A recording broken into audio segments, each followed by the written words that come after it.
More than 300 Islamic State fighters surrounded in a tiny area in eastern Syria are refusing to surrender to US-backed Syrian forces and are trying to negotiate an exit, Syrian activists and a person close to the negotiations said Monday.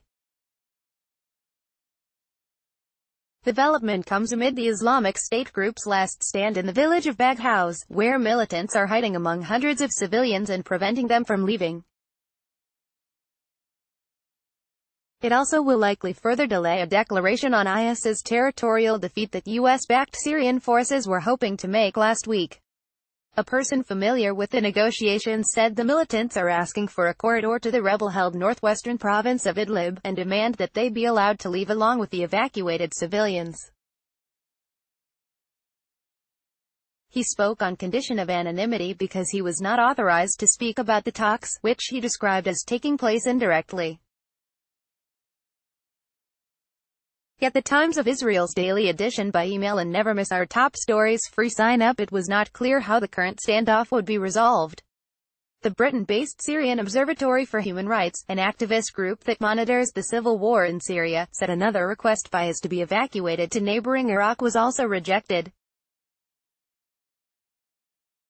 The group said that IS released Sunday 10 SDF fighters it had been holding, adding that it was not clear what, if anything, the extremists would get in return.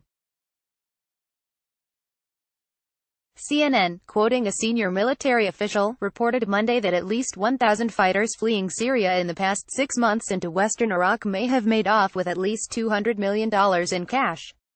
From a self-proclaimed caliphate that once spread across much of Syria and Iraq, the Islamic State group has been knocked back to a speck of land in Baghouz and Deir el-Zor province, on the country's shared border.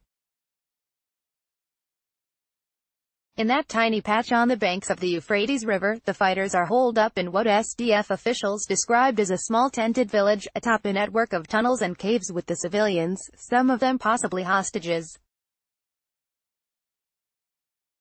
US-backed Syrian Democratic Forces (SDF) fighters stand in an area recently taken by SDF from Islamic State militants as continued in the village of Baghouz, Syria on February 17, 2019.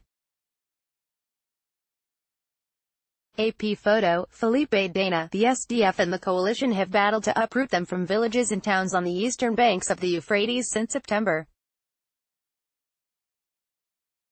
The capture of the last pocket of his territory in either Syria or Iraq would mark the end of a 4-year global campaign to crush the extremist group's caliphate.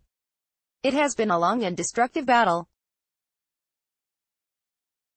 In decline since 2016, the group was stripped of its self-declared capital of Raqqa, in Syria, in the summer of 2017, leaving behind a destroyed city whose residents are still struggling to return. The Deir el-Zor 24, an activist collective in eastern Syria, said several trucks loaded with foodstuff entered as held areas in Baghouz and Deir el-Zor on Monday morning. The group also reported that IS released 10 SDF fighters Sunday without saying whether the supplies of the foodstuff were in return for the release. Deir el-Zor 24 said that the truce reached between IS and the SDF last week has been extended for 5 more days as of Sunday, less